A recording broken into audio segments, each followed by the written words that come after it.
अस्सलाम वालेकुम, सुबह खैर। कैसे हैं आप सब लोग? ठीक ठाक हैं, मज़े में हैं? अच्छा जनाब, मज़े में रहना बड़ा ज़रूरी है और साथ साथ फिट रहना बड़ा ज़रूरी है।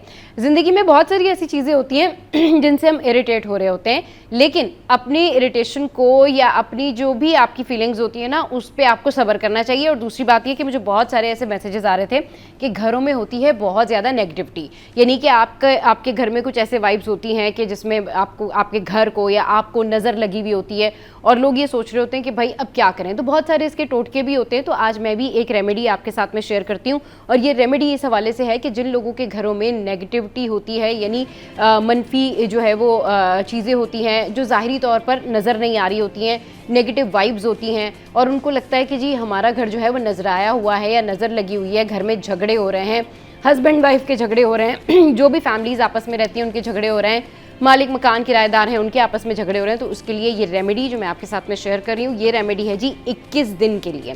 लेकिन 21 दिन तक आपने करना क्या है? तो 21 दिन तक आपने ये करना है कि आपने जो है पानी का एक गिलास लेना है।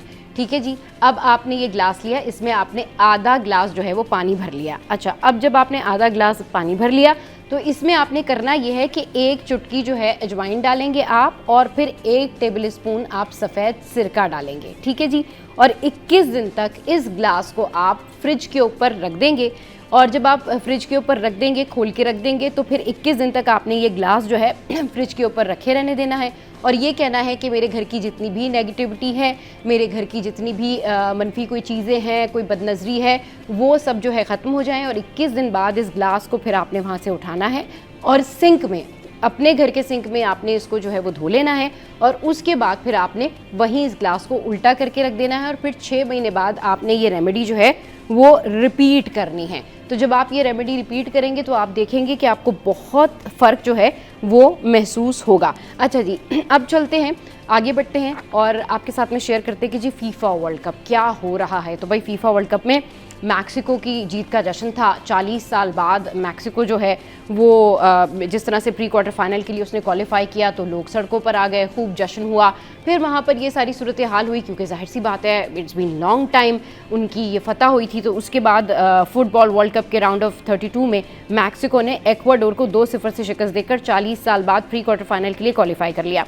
अच्छा जी, अब इस जीत के बाद जो है वहाँ का जो स्क्वायर था, वहाँ पर लोग जमा हो गए। एंजल ऑफ इंडिपेंडेंस के करीब जो है सारे लोग वहाँ पर जमा हो गए। 10 लाख से ज़्यादा अफराद वहाँ पर जश्न मनाने लगे।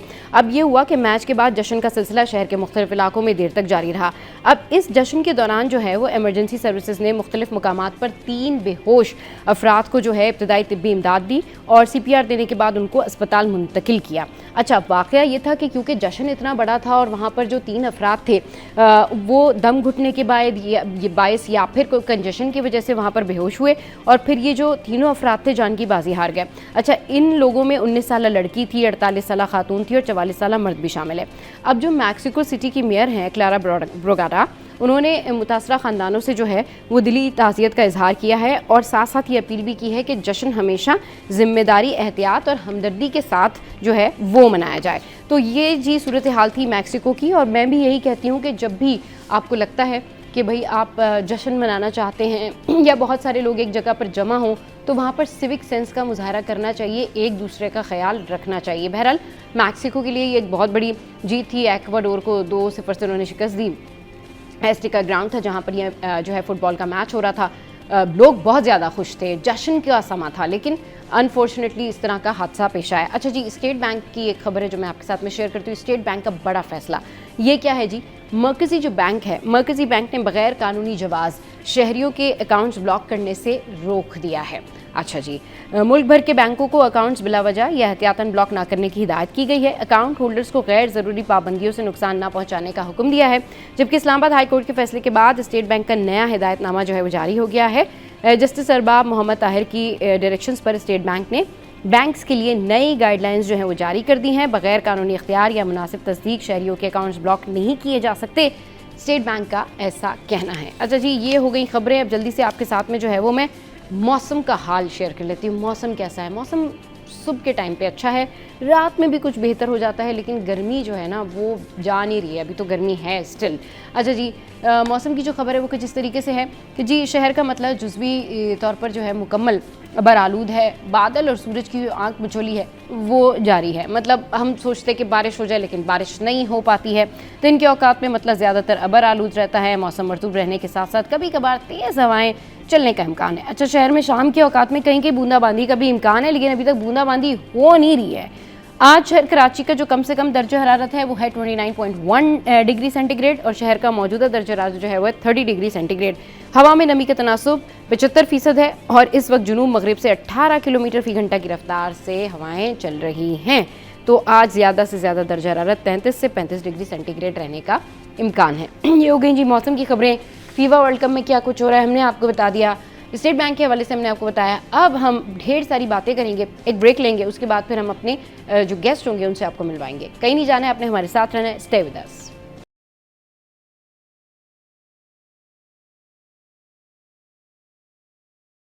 Welcome back. अब कुछ बात कर लेते हैं कि घर कैसे डेकोरेट किया जाए। भाई ये बड़ा अहम मसला है और आजकल जो है मैं भी इसी मसले में उलझी हुई हूँ कि कौन से कमरे को कैसे सेट किया जाए। हमारे घर में भी जो है इस तरह की ऑल्टरेशन जो है बहुत ज़्यादा चल रही है, कुछ शिफ्टिंग का प्रोसेस है वो भी चल रहा है। तो दिस इज़ राइट टाइम कि हम सब मिलकर आज ये जानें कि हम अपने छोटे से घर को कैसे डेकोरेट कर सकते हैं। और आपने देखा होगा कि बहुत सारे ऐसे फ्लैट्स होते हैं, बहुत सारे ऐसे जो है वो घर होते हैं जो छोटे होते हैं, लेकिन उनका जो स्टाइलिंग है वो इस तरह से हुई हुई होती है कि बहुत वो बड़े बड़े लग रहे होते हैं, खुले लग रहे होते हैं, रोशन लग रहे होते हैं और उनमें ज़ाहिर है कलर थीम का बहुत बड़ा हाथ होता है, क्लटर नहीं होते हैं। फिर उसमें उनको जिस तरह से एडजस्ट किया जाता है वो एक बड़ी क्रिएटिविटी होती है। और ज़्यादा सामान को भी किस तरीके से आपने जो है वो रखना है और कौन सा सामान आपका फालतू है, कौन सा सामान आपने नहीं रखना है और आपने मल्टी फंक्शन चीज़ें वहाँ पर रखनी है, किस तरह से मेंटेन करना है, लाइट्स कौन सी होनी चाहिए। तो ये एक पूरी साइंस भी और डेफिनेटली इसको जो इंटीरियर डिज़ाइनर हैं वो बहुत अच्छे से समझते हैं क्योंकि वो इस चीज़ के एक्सपर्ट होते हैं। तो ऐसी एक्सपर्ट हमारे साथ मौजूद हैं जिनका नाम है सादिया वहीद। उनको शो में वेलकम करते हैं, इंटीरियर स्टाइलिस्ट हैं। अस्सलाम वालेकुम सादिया, गुड मॉर्निंग, कैसी हैं आप?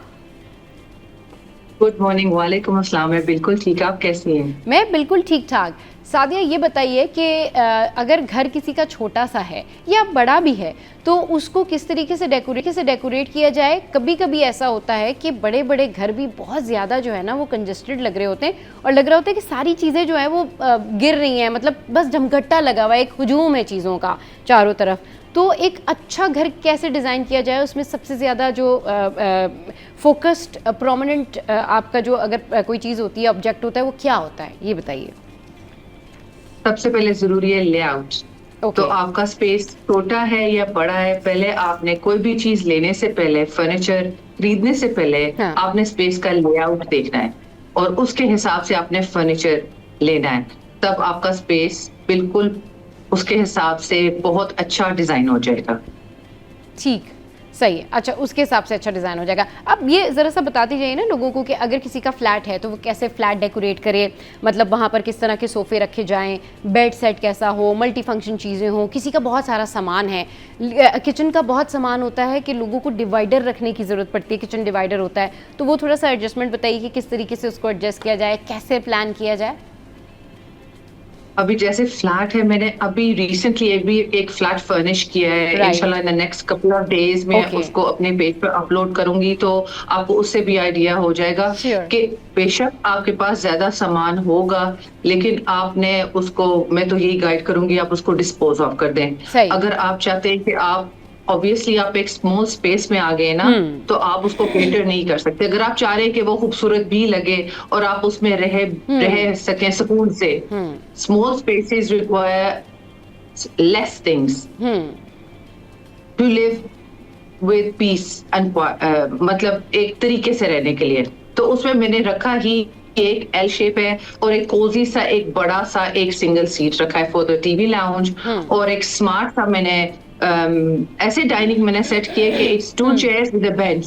तो बेंच के ऊपर 4 लोग आ सकते हैं और टू सीटर एक तरफ, और किचन की जो आप बात करी है, बिल्कुल किचन का सारा क्लटर आप डिवाइडर्स के अंदर रख दें तो वो नीट भी हो जाता है और उसके बाद चीजें भी संभली जाती हैं। लेकिन फॉर स्मॉल स्पेसेस बेस्ट ये कि you have to get rid of all the excess, otherwise वो जगह कभी भी डिजाइन भी नहीं हो सकती। बिकॉज आप एज ए इंटीरियर स्टाइलिस्ट आपने मुझे बुलाया तो मैं आपको डिजाइन के हवाले से समझाऊंगी। बिल्कुल आप जब एक्स्ट्रा क्लटर जब आप डालेंगे ना, वो क्लटर के साथ चीजें हो ही नहीं सकती, डिजाइन नहीं हो सकती, स्टाइल भी नहीं हो सकती। सही। आजकल किस तरह के जो है वो सोफा सेट चल रहे हैं, क्या स्टाइलिंग है, किस तरह के घर डेकोरेट हो रहे हैं, ये बताइए।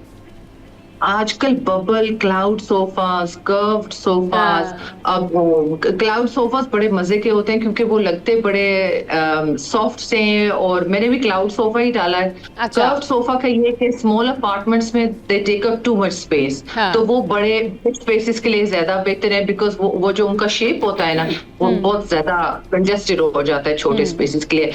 शेप सोफा में बहुत वैरायटी आ गई है, और they are a lot cheaper than the other options we have, क्योंकि उसमें वुड का एलिमेंट निकल जाता है। तो अपार्टमेंट्स के लिए वो बड़े मजे के कोजी भी हो जाते हैं, और उसमें आपके आराम से 8 बंदे 9 बंदे आ भी सकते हैं। तो वो 2 in 1 का काम कर लेते हैं कि उसमें आपके गेस्ट भी ज्यादा आगे, और वो जगह भी आपका ज्यादा कवर नहीं करते, और वो मल्टीपर्पज का यूज हो जाता है। बच्चे हैं वो भी आराम से उसके ऊपर कोजी होके रह रहे हैं। टीवी का वो डिवाइडर भी बन जाते हैं, तो वो डाइनिंग का भी डिवाइड हो जाता है और टीवी लाउंज का भी डिवाइड हो जाता है, तो मल्टीपर्पज हो जाता है जो आपका एल शेप सोफा है। So I like to use L shape sofa in apartments में। सही, ठीक। और बेड सेट किस तरह के इन्हें? बेड सेट का भी डिपेंड करता है। इफ यू वांट, आजकल आई एम ग्रेविटेटिंग टुवर्ड्स ये जो इन्हीं के साथ मैचिंग है। जैसे मैंने जो नया अपार्टमेंट है इस पे मैंने लेट्स से बबल वाला दिया है। इसी के साथ मैचिंग, क्योंकि टू बेड अपार्टमेंट था, 2 BHK अपार्टमेंट था, तो मैंने इसी के साथ मैचिंग मैंने बेड्स लिए थे।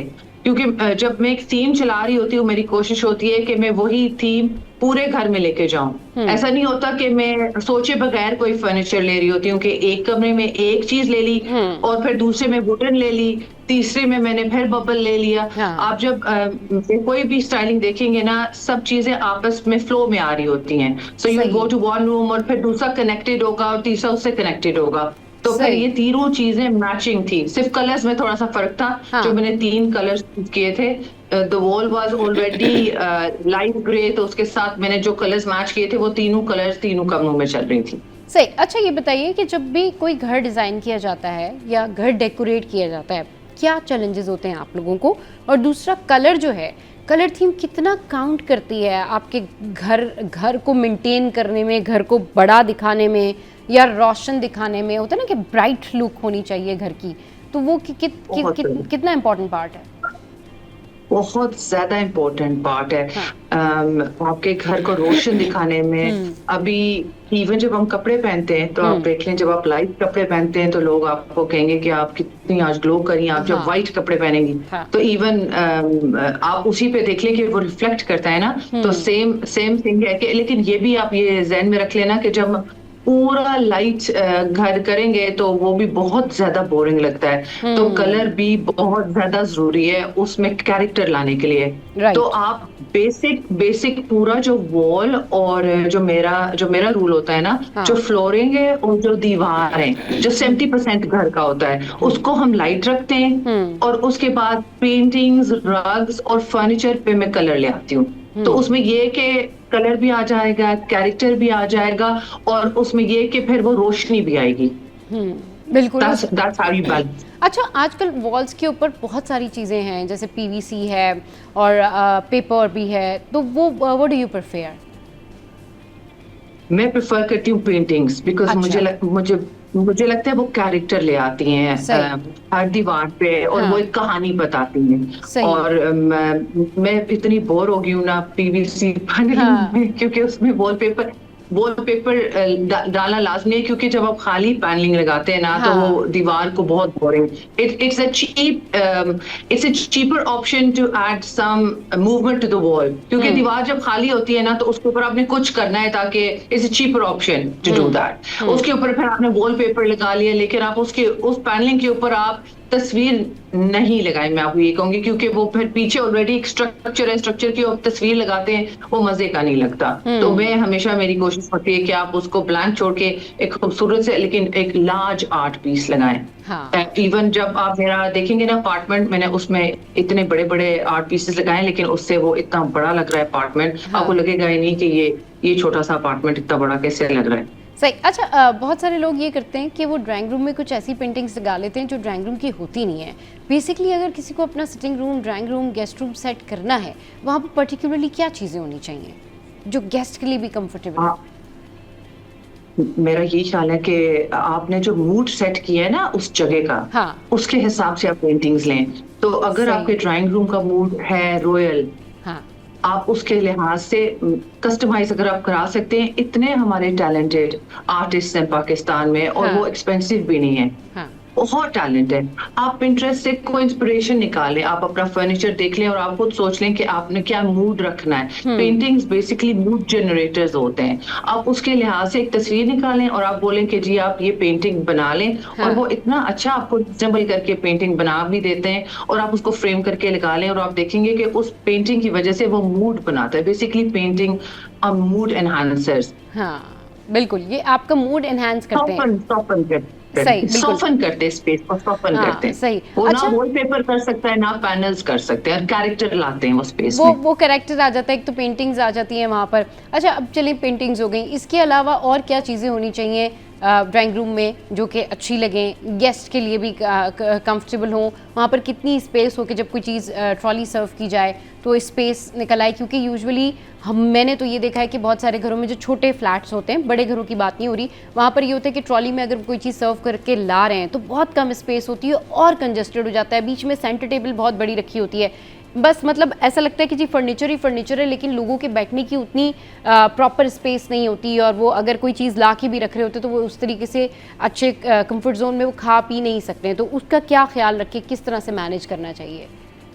एग्जैक्टली ये जो मेरा पहला पॉइंट था ना, कि जब आप अपना स्पेस डिजाइन करते हैं, हाँ। आपने पहले जाके लेआउट कैसे बनाना है, हाँ। आपने पहले कमरे का साइज लेना है। फिर जब आपने ऐसे नहीं जाना कि आपने रैंडम शॉप्स में जाके फर्नीचर पसंद कर लेना है, फिर आपने फर्नीचर का साइज नापना है, फिर आपने कॉफी टेबल का साइज नापना है। एज ए इंटीरियर डिजाइनर मैं ये करती हूँ ना, दुकानों में जाके हाँ। नापती हूँ, मैं कस्टमाइज करती हूँ, स्पेशली जो स्मॉल 5 मरला हाउस होता है ना, हाँ। खास तौर पर अगर कोई मुझे 5 मरला हाउस के लिए बुलाता है, तो मैं उनको बताती हूँ कि आपका मैं फर्नीचर कस्टमाइज करूंगी। नहीं मैम, मेरे पास टाइम नहीं है। फिर मैं उनको बताती हूँ इसलिए आपका मैंने फर्नीचर कस्टमाइज कराना है, क्योंकि आपके लिए फर्नीचर आपके घर के लिहाज से छोटा बनाऊंगी, हाँ। ताकि आपका घर बहुत बड़ा लगे। सही, बिल्कुल।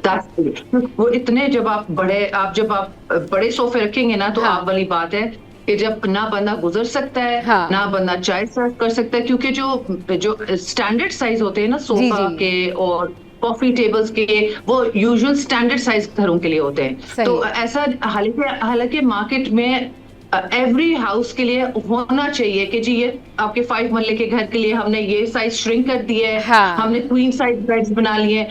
फॉर अकॉर्डिंग टू हाउसेस होने चाहिए ना, बिकॉज हमारे पास डिफरेंट हाउसेस है ना मार्केट में, तो उसके लिहाज से they don't customize it। एक इन्होंने बस रखा हुआ है कि जी ये साइज होगा टेबल, कस्टमाइज नहीं। फिर मैं कस्टमाइज करती हूँ अपने क्लाइंट्स के लिए। अच्छा सादिया, जब हम कस्टमाइज चीज़ें करवा रहे होते हैं या कोई आप प्रोडक्ट देखने जाते हैं तो आप पसंद करते हैं, आप कहते हैं ठीक है मुझे ये चाहिए, तो कहते हैं नहीं ये तो कस्टमाइज है, ये किसी का ऑर्डर है, हम आपको नहीं दे सकते, आप ऐसे बनवा लें, उसमें ज़्यादा पैसे लगते हैं?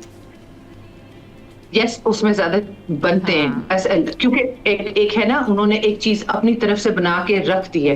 वो शॉप में 6 महीने से पड़ी हुई है, 12 महीने से पड़ी हुई है, वो बिक नहीं रही है। तो वो चाह रहे हैं बस ये चीज यहाँ से निकले और हम अपनी जो एक और चीज फैक्ट्री में वो यहाँ पे रखें।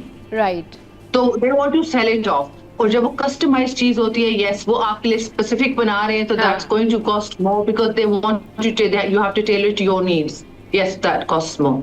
सही, तो उसका कॉस्ट बहुत ज़्यादा जो है वो आ रहा होता है। अच्छा ये बताएं, आपकी जो है वो क्या टिप्स शेयर करेंगे जी?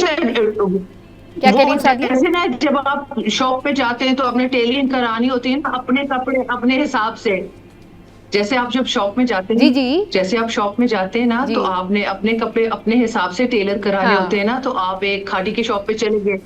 आवाज आ रही है? जी जी बिल्कुल आ रही है, सादिया बोलिए। जी जी सादिया बोलिए।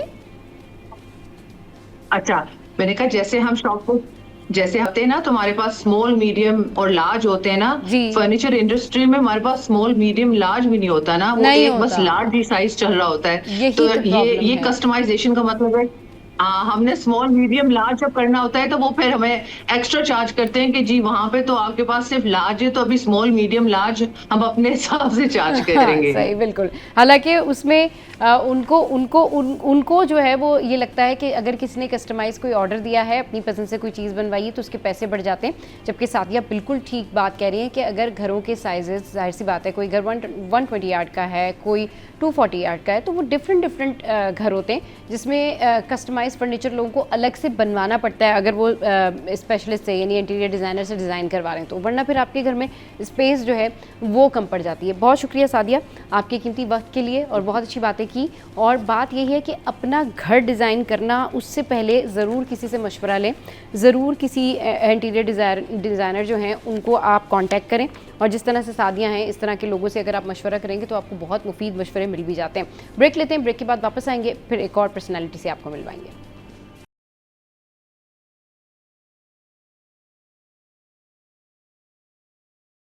Welcome back. अब कुछ बात करते हैं कि सितारों का हाल, सितारों की चाल क्या कहती है जी। इतने सारे स्टार्स हैं, वर्गो है, लिब्रा है, स्कॉर्पियो है, इन सब की ज़िंदगियों में क्या चल रहा है, ये हफ्ता कैसा रहेगा, और सेलिब्रिटीज़, उनके सितारे जो है वो क्या कहते हैं, इस पर बात करने के लिए उनसे हमारे साथ मौजूद हैं। उनसा गुड मॉर्निंग, कैसी हैं आप? गुड मॉर्निंग, अस्सलाम वालेकुम। मैं ठीक हूँ, आप कैसी हैं? वालेकुम अस्सलाम, मैं बिल्कुल ठीक ठाक। भाई you are looking so pretty, बड़ा ज़बरदस्त कलर आपने आज थैंक पहना यू। हुआ है।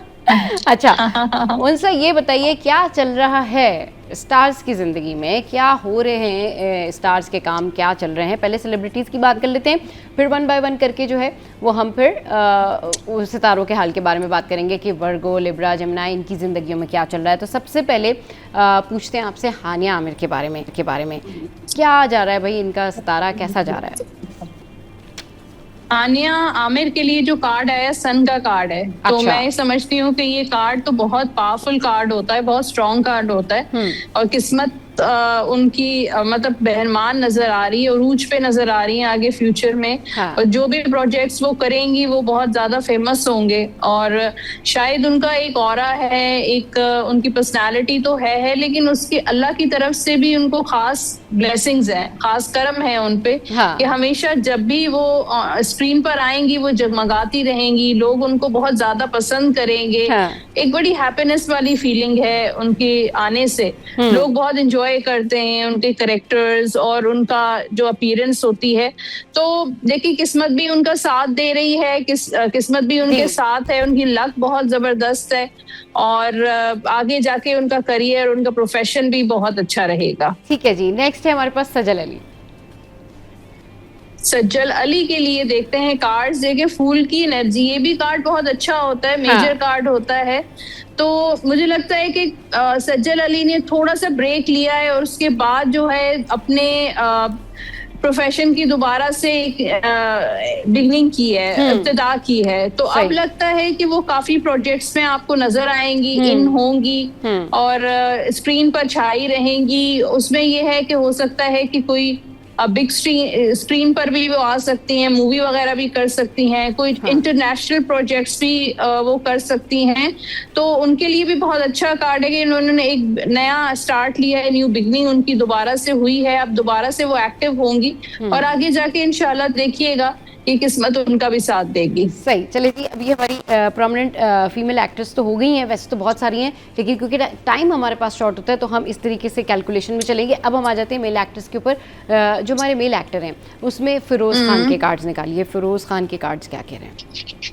फिरोज खान ठीक है, 3 ऑफ वॉन्ड्स का कार्ड है, तो उनके लिए भी कार्ड अच्छा है, पॉजिटिव कार्ड है।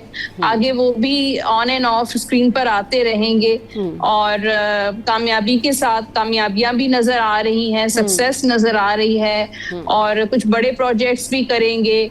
और हो सकता है इंटरनेशनली कोई काम करते हुए नजर आ रहे हैं, तो बहुत एक्टिव होंगे अपने काम में। हाँ। और आप ज्यादा से ज्यादा उनको अपने ड्रामास और शोज पे उनको देखेंगे। हो सकता है कुछ नया भी काम करें, जैसे अगर ड्रामा बहुत ज्यादा करते हैं तो कोई शो करें, कोई शो होस्ट भी कर सकते हैं। हाँ, तो ये है सही। अच्छा जी, अब जो आपने कार्ड निकालना है वो निकालना है बहुत फेमस एक्टर है दानिश तैमूर, उनका। ओके, दानिश तैमूर के लिए कार्ड्स जो हैं वो 9 ऑफ पेंटिकल्स का कार्ड है कि उनको पता है कि किस तरीके से अपने आप को स्क्रीन पर लेकर आना है। उनका जो स्टाइल है, उनका जो अपने आप को मजीद, मुझे लगता है कि वो ग्रूम करेंगे। ऑलरेडी ग्रूमिंग नजर है, लेकिन और ज्यादा ग्रूमिंग है। तो पैसा भी बहुत सारा कमाएंगे, पैसा भी आ रहा है उनके पास, फाइनेंसिस का कार्ड है और लोग उनको बहुत पसंद करेंगे। उनके अपीयरेंस को, स्क्रीन पर आएंगे लोग, उनकी एक अलग पहचान नजर आ रही है कि एक अपना एक उनका ऑरा है, उनकी अपनी एक वाइब है दानिश तैमूर की। और आगे भी उनके लिए कामयाबियां ही कामयाबियां हैं। चले जी, ये तो हो गए हमारे प्रोमिनेंट स्टार्स के कार्ड्स। अच्छा, मुझे आपसे ये पूछना है कि टैरो कार्ड रीडिंग में ना एक कार्ड आता है उनका जिसको डेथ कार्ड कहते हैं। इससे बहुत सारे लोग डर जाते हैं, जरा थोड़ा सा इसके बारे में डिफाइन कीजिए कि किस बारे में होता है ये डेथ कार्ड एग्जैक्टली। जी, डेथ का मतलब है इंतकाल, ठीक है। और इंतकाल का मतलब होता है कि एक जगह से दूसरी जगह जाना, ट्रांसफॉर्मेशन। यानी कि हम जब देखें मौत को, हम एक अल्फाज है, उससे हर इंसान डर जाता है, खौफ होता है मौत का। लेकिन बात यह है कि डेथ के बाद ही असल जिंदगी शुरू होती है हमारी। जो इस दुनिया में हम डेथ से पहले जो लाइफ चल रही है वो एक टेम्परेरी लाइफ है, लेकिन जब डेथ के बाद एक जो है परमानेंट लाइफ में हर इंसान चला जाएगा। तो डेथ का कार्ड भी यही कहता है कि आपकी लाइफ में कुछ परमानेंट शुरू होने वाला है, आपकी लाइफ की एक नई शुरुआत हो रही है। तो ये मूवमेंट का कार्ड है, ट्रांसफॉर्मेशन का कार्ड है, तब्दीली का कार्ड है, मुंतकली का कार्ड है कि मूवमेंट एक जगह से दूसरी जगह, एक जिंदगी से दूसरी जिंदगी में जाने का कार्ड है। और वो जो जिंदगी में आप जाएंगे या जो तब्दीली आपकी जिंदगी में आएगी वो एक परमानेंट तब्दीली होगी। जो आप जिंदगी गुजार रहे थे या जो लाइफ आप गुजार रहे थे वो वक्ती लाइफ थी। तो एक बहुत पॉजिटिव कार्ड होता है, लोग इससे डर जाते हैं, लेकिन ये बहुत अच्छा कार्ड होता है कि आपकी जिंदगी में अगर कुछ होने वाला है तो वो जो है परमानेंट कुछ अच्छा होने वाला है। क्योंकि जब ये तो उसमें डरने की, हाँ बिल्कुल सही कह रही है, डरने की जरूरत नहीं, क्योंकि जैसे डेथ का कार्ड आता है तो लोग डर जाते हैं। लोग कहते हैं एक डेथ का कार्ड या टावर का कार्ड जब आता है तो भी लोग जो है वो बहुत ज्यादा खौफजदा हो जाते हैं कि भाई ये टावर जो है ये तो गिर रहा है एंड ऑल दैट। खैर, आज हमने आपसे एक कार्ड के बारे में पूछा, फिर नेक्स्ट हम आपसे बाद में दूसरे कार्ड के बारे में पूछेंगे। अब ये बताइए कि पाकिस्तान के लिए कैसा रहेगा ये साल और क्या कार्ड है हमारे मुल्क का और ओवरऑल तरक्की के हवाले से बताइए। पाकिस्तान की देखें यहाँ पे कार्ड एस ऑफ वॉन्ड्स का कार्ड है, एक नई शुरुआत हुई है पाकिस्तान की। और इसमें हम इसको कह सकते हैं पाकिस्तान की इकोनॉमी हो गई या कारोबारी मामलात हो गए या नौकरी से रिलेटेड प्रोफेशनल जो चीजें हैं, जैसे आईटी का कारोबार हो गया, कोई भी कारोबार जो भी है वो उस हिसाब से एक न्यू बिगनिंग है, शुरुआत है और एक अच्छी शुरुआत है। बहुत कुछ पाकिस्तान को मिलने वाला है जिसमें फेम भी हो सकता है, रिस्पेक्ट भी हो सकती है, रेपुटेशन भी हो गई है। तो बहुत सारी चीजें, तब्दीलियां जो हैं वो अब शुरू होंगी, अच्छी तब्दीलियां होंगी जिसमें बहुत सारे काम, कोई न्यू डेवलपमेंट, न्यू इंफ्रास्ट्रक्चर बन सकता है। उसमें सन का कार्ड है कि जो रिस्पेक्ट की कमी थी उसमें बेहतरी होगी, इकोनॉमी जो है वो पाकिस्तान की इम्प्रूव होगी। यहाँ पे क्वीन ऑफ पेंटिकल्स का कार्ड है, पैसा आ रहा है इंटरनेशनली, जैसे फंड्स वगैरह, लोगों की मदद, मतलब कंट्रीज की मदद हो सकती है, अथॉरिटीज, पावर बढ़ेगा, पैसा आएगा, कारोबार बेहतर होगा, नौकरी वगैरह के जो मसले मसाइल हैं वो खत्म होंगे। तो स्टेबिलिटी का कार्ड है कि जो अनसर्टेनिटी थी काफी अरसे से पाकिस्तान को लेकर, तो अब ये उसकी न्यू बिगिनिंग है, एक नई इब्तिदा है, एक नई एनर्जी आई है पाकिस्तान में। तो उसमें बेहतरी होगी, चीजें आखिर एक अच्छा जो है मोड़ अख्तियार करेंगी। सही, चलिए जी, अब हम आ जाते हैं जी स्टार्स के ऊपर, सितारों के हाल के ऊपर, और जो डिफरेंट हमारे जो ज़ोडिएक साइंस होते हैं उसके ऊपर हम आ जाते हैं। कहाँ से स्टार्ट करिए आप? Libra, Virgo, Scorpio, whatever you want. देखिए आज 2 जुलाई है तो मंथ Yes. स्टार्ट हुआ है जुलाई का, तो हम जुलाई के बारे में बात करते हैं कि ये मंथ जो है जुलाई का फॉर ऑल साइंस कैसा रहेगा। तो एरीज से शुरू करते हैं। Sure. और एरीज के लिए क्वीन ऑफ सोर्ड का कार्ड है, क्योंकि टैरो सिर्फ उसे प्रिडिक्ट नहीं करता है बल्कि ज्यादा आपको गाइड करता है। Guide इसमें ये कि आप ओवर थिंक मत करें, एरीज वालों के लिए है कि आप ओवर थिंक नहीं करें, जो है हर चीज को एज ए सेंसिटिविटी मत लें, बल्कि आप एक प्रैक्टिकली चीजों को लेकर चलें, दिमाग से फैसले करें, प्रैक्टिकल, चाहे वो आपका करियर है, चाहे आपके फाइनेंस है या आपकी पर्सनल रिलेशनशिप वगैरह है, फैमिली लाइफ है, उस चीज को भी आप जो है एक अच्छी तरीके से लेकर चले प्रैक्टिकल। तो ये जुलाई जो है थोड़ा सा टफ रहेगा, लेकिन अथॉरिटी पावर जो रहेगी, खुद डिसीजंस ले सकते हैं अपनी लाइफ के। सही, चलिए जी। टॉरस एरीज की जो बात करते है हैं। उनको ओवरथिंक नहीं करना है, अपने डिसीजंस जो है वो आपने खुद लेने हैं। ब्रेक लेते हैं, ब्रेक के बाद आते हैं, फिर कंटिन्यू करते हैं डिस्कशन को। हमारे साथ इस वक्त अंसा मौजूद हैं और हम उनसे कर रहे हैं मज़े मज़े की बातें और प्रेडिक्शंस भी कर रही हैं। वो बता रही है कि किसकी ज़िंदगी में जो है वो क्या चल रहा है। Stay with us.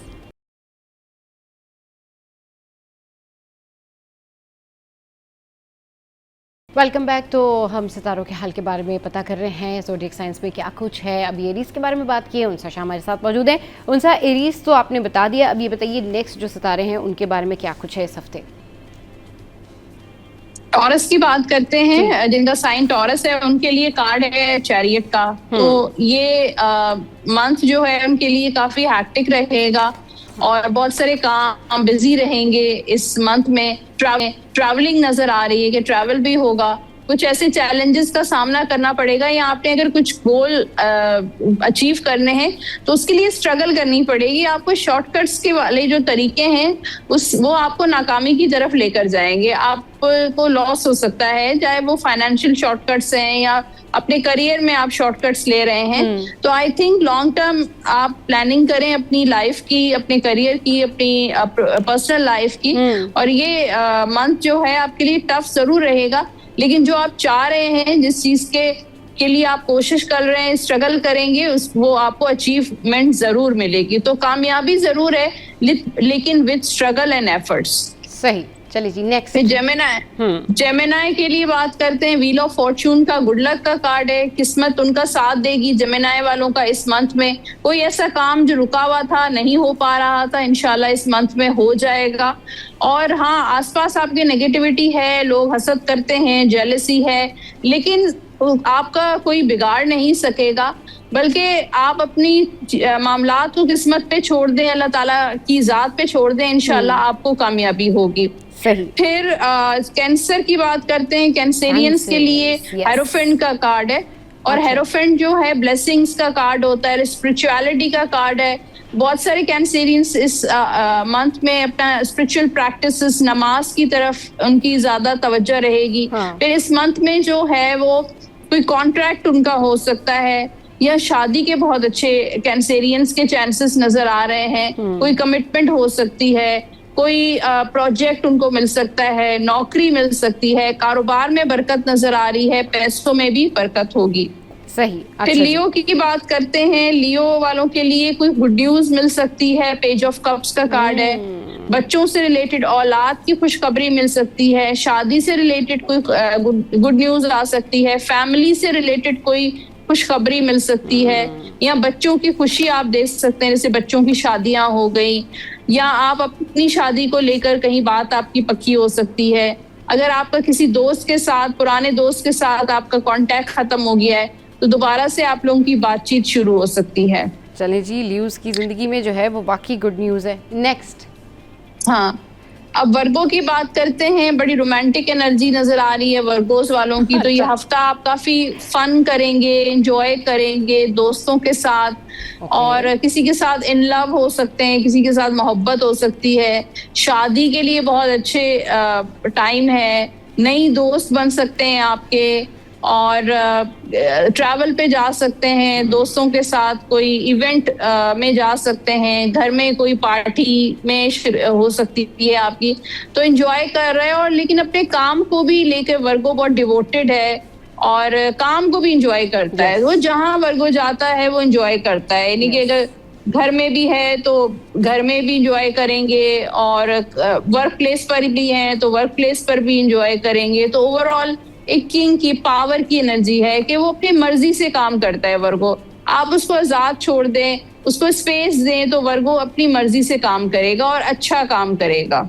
सही। अच्छा जी, नेक्स्ट अब बात करते हैं लिब्रा वालों की। लिब्रा वालों को थोड़ा पैसों को लेकर एहतियात करनी है, किसी पे भरोसा ट्रस्ट नहीं करना है। अच्छा। अगर आप कोई पैसों को लेकर कोई आपकी डीलिंग है, कोई लेन देन है पैसों का, या पैसे किसी को दे रहे हैं या ले रहे हैं, या कोई कमिटमेंट आप कर रहे हैं, या कोई भी कॉन्ट्रैक्ट साइन कर रहे हैं, कोई कागजात पे दस्तखत कर रहे हैं, तो उस चीज को एहतियात करनी है। कोई गलती आपसे हो सकती है या आपको कोई नुकसान भी पहुंच सकता है। सेविंग पे आपने बहुत तवज्जो देनी है लिब्रा वालों को, कि अच्छा। आपने इस मंथ में कोशिश करें कि पैसों की बचत आपने करनी है किसी न किसी तरीके से।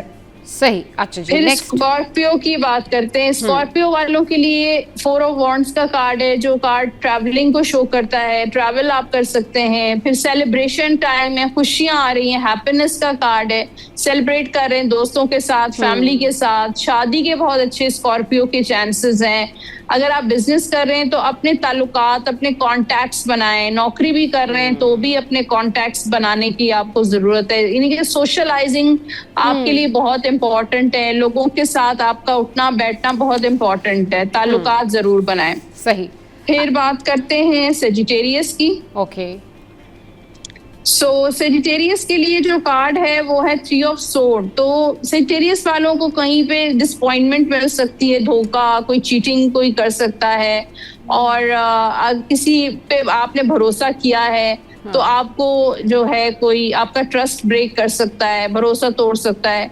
तो कोशिश करें इस मंथ में एहतियात करें। चाहे आपकी पर्सनल लाइफ है, किससे दोस्ती हो रही है, रिश्ता जुड़ रहा है, शादी का मामला चल रहा है, आपके पार्टनर हैं, या पैसों का मामला है, जॉब का मामला है, तो बहुत केयरफुल रहना चाहिए सेजिटेरियस को इस मंथ में। सही। फिर कैप्रिकॉन की बात करते हैं। कैप्रिकॉन इस मंथ में थोड़ा सा डबल माइंडेड मुझे नजर आ रहे हैं, कंफ्यूज नजर आ रहे हैं। अच्छा। क्या करना चाहिए, क्या नहीं करना चाहिए। जॉब का है कि हो सकता है 2 ऑप्शंस आए, 2 आपको ऑफर्स आए, रिश्ते 2 आ सकते हैं, या कोई भी ऐसी चीज जिसको लेकर आप डबल माइंडेड कैप्रिकॉन हो सकता है, डिसीजन नहीं ले पा रहा, क्या करना चाहिए क्या नहीं करना चाहिए। सही। फिर उसके बाद एक्वेरियस वालों के लिए पास तो बहुत सारा पैसा आ रहा है यहाँ अरे पे, वाह किंग ऑफ भाई, पेंटिकल्स। हाँ पैसा ही उनको पैसा। कोई हाँ लॉटरी लग रही है, या फिर बिजनेस में उनको बहुत प्रॉफिट होगा, या उनके प्रॉपर्टी के मामलात अगर कोई फंसे हुए हैं, घर खरीदना चाहते हैं, अपना मकान खरीदना चाहते हैं, हाँ। या पैसे कहीं फंसे हुए तो वहां से रिकवरी हो सकती है, कोई अच्छी जॉब मिल सकती है। तो ये मंथ जो है उनके लिए बहुत लकी साबित होगा, और खूब सारा पैसा भी आएगा। फिर वो कोई अहम फैसला भी अपनी जिंदगी का ले सकते हैं, शादी को लेकर ले सकते हैं कोई अहम फैसला।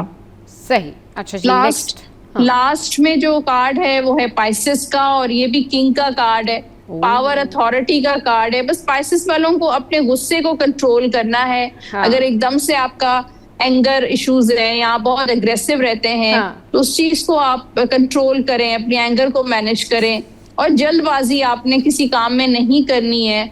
अपनी चीजों को स्लोली ग्रेजुअली लेकर चलें। फिर कोई अथॉरिटी मिल सकती है। बहुत सारे पाइसेस जो पॉलिटिक्स में हैं या ब्यूरोक्रेसी में है, उनके लिए ये टाइम अच्छा है। और कोई ऐसी जॉब मिल सकती है, कोई अथॉरिटी पोजीशन मिल सकती है, प्रमोशन आपका हो सकता है। शादी को लेके भी पाइसेस वालों का टाइम अच्छा रहेगा। सही। तो ये हो गए हमारे स्टार्स। अच्छा, इसमें एरीज में जो है इनके लिए ट्रैवलिंग है, जमनाई जो है इनके लिए अच्छी गुड लक है, और जो कैंसेरियंस हैं उनके लिए ब्लेसिंग है। इसके अलावा लियो के लिए गुड न्यूज़ है। वर्गोस जो है एंजॉय कर रहे हैं जी पूरा हफ्ता।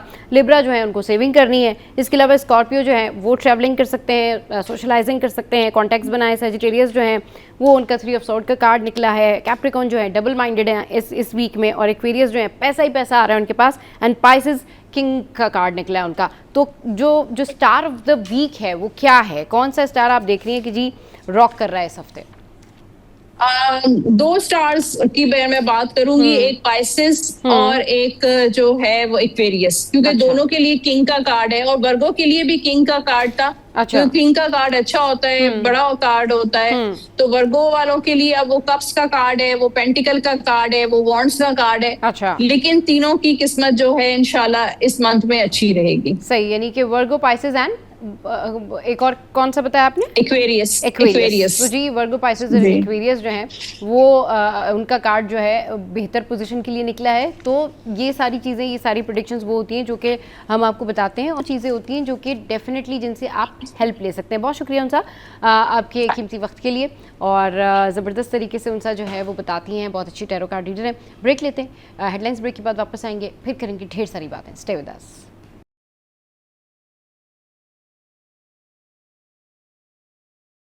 Welcome back. तो अब कुछ बात कर लेते हैं एआई के हवाले से। आर्टिफिशियल इंटेलिजेंस हमारी ज़िंदगी में जो है अहम किरदार अदा कर रही है, और मज़ीद आगे आने वाले सालों में ये किन किन शोबों में जो है किस किस की जगह ले लेगी। तो डेफिनेटली इस हवाले से हम बात करेंगे कि लोग बड़े खौफज़दा हैं, लोग इस हवाले से बहुत ज़्यादा डरे हुए हैं कि भाई अगर ठीक है इतनी जदीद टेक्नोलॉजी आ जाएगी तो हम कैसे काम करेंगे।